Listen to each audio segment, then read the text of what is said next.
வணக்கம். இன்றைக்கி நம்ம அறிவோம் ஆன்மீகம் சேனலில் எதை பற்றி பார்க்க போகிறோம் அப்படின்னா, குடும்பத்தில் அமைதி மற்றும் குழந்தை பாக்கியம் கிடைக்கிறதுக்கான ஒரு வழிபாடை பற்றி தான் பார்க்க போகிறோம்.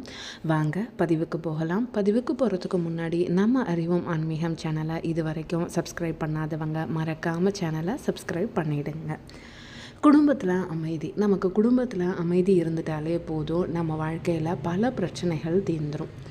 முக்கியமாக அடுத்தது குழந்தை பாக்கியம். இப்போ நிறைய பேருக்கு குழந்தை பாக்கியம் ஒரு குறையாகவே இருக்குது. அந்த குறையெல்லாம் மறையறதுக்கான ஒரு வழிபாடை தான் இன்றைக்கி நம்ம பார்க்க போகிறோம். அதுக்கு முன்னாடி நம்ம முன்னோர்கள் ஒவ்வொரு மரத்திற்கும் ஒரு ஆன்மீக அர்த்தத்தை கொடுத்துட்டு போயிருக்காங்க. வேப்ப மரத்தை அம்மனாகவும், வில்வத்தை சிவனாகவும், துளசியை மகாலட்சுமியாகவும் நம்ம வழிபடுறோம். அப்படி அந்த வகையில் இருக்கக்கூடிய அரச மரத்து தெய்வீக வழிபாட்டை பற்றி தான் இன்றைக்கி நம்ம பார்க்க போகிறோம். இந்த அரச மர வழிபாடு செய்கிறது மூலமாக என்னென்ன கிடைக்கும், என்னென்ன பலன்கள் அப்படின்றத பற்றி தான் பார்க்க போகிறோம்.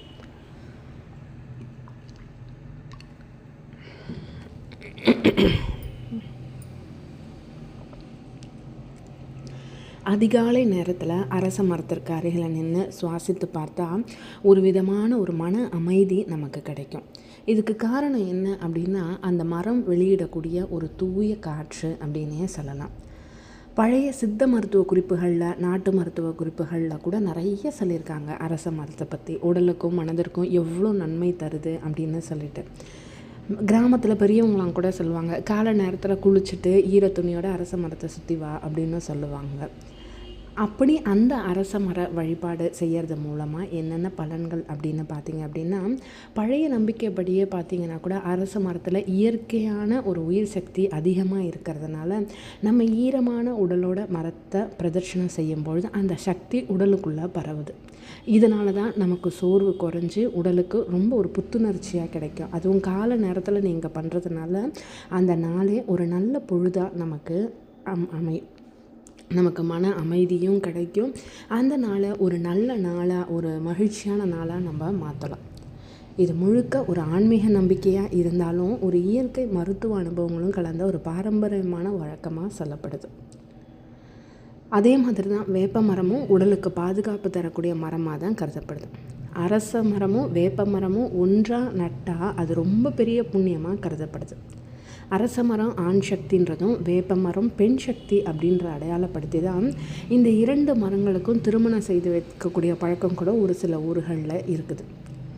அடுத்தது குழந்தை பேர் வேண்டி பல தம்பதிகள் அரச மரத்தையும் வேப்ப மரத்தையும் சேர்ந்திருக்கும் இடங்களில் விளக்கேற்றி தீப வழிபாடு பண்ணால் சீக்கிரத்தில் அவங்களுக்கு குழந்தை பாக்கியம் கிடைக்கும் அப்படின்னு சொல்லுவாங்க. சில புண்ணிய தலங்களில் அசுவத்த பிரதட்சண விரதம் அப்படின்ற விரதமும் அனுஷ்டிக்கப்படுது. அரச மரத்திற்கு அபிஷேகம் செஞ்சு பூஜை செஞ்சு 108 முறை பிரதட்சணம் செஞ்சு விரதம் இருப்பாங்க. இந்த மாதிரி விரதத்தை மனதார நீங்கள் செஞ்சுட்டு வந்தீங்கன்னா உடல் நலம் மேம்படும், குடும்பத்தில் அமைதி இருக்கும், குழந்தை பாக்கியம் கண்டிப்பாக கிடைக்கும், உங்களோட மனக்கவலைகள் அனைத்தும் குறையும். முனிவர்கள் ஞானிகள் யாகங்களில் கூட அரச மர குச்சியை தான் பயன்படுத்துகிறதா சொல்லுவாங்க. இப்போயும் நம்ம வீட்டில் ஏதாவது ஹோமம் பண்ணோம்னா அரச மர குச்சியை தான் இது பண்ணுவாங்க. அதோட புகை நரம்பு தளர்ச்சியை குறைச்சி மன தெளிவை தரும் அப்படின்னு நம்பப்படுது. அதனால் குடும்பத்தில் அமைதி, குழந்தை பாக்கியம் வேணும்னு நினைக்கிறவங்க அரச மரத்தை பூஜை பண்ணி 108 தடவை அதிகாலையில் பிரதர்ஷனம் செய்யுங்க. கண்டிப்பாக உங்களுக்கு குழந்தை பாக்கியம் நிச்சயமாக கிடைக்கும். இந்த பதிவு உங்களுக்கு பிடிச்சிருக்கும்னு நம்புகிறேன். பதிவு பிடிச்சிருந்ததுன்னா மறக்காமல் நம்ம அறிவோம் ஆன்மீகம் சேனலை கமெண்ட் பண்ணுங்கள், ஷேர் பண்ணுங்கள், லைக் பண்ணுங்கள். மறக்காமல் சேனலை சப்ஸ்கிரைபும் பண்ணுங்கள். வாழ்க வளமுடன்.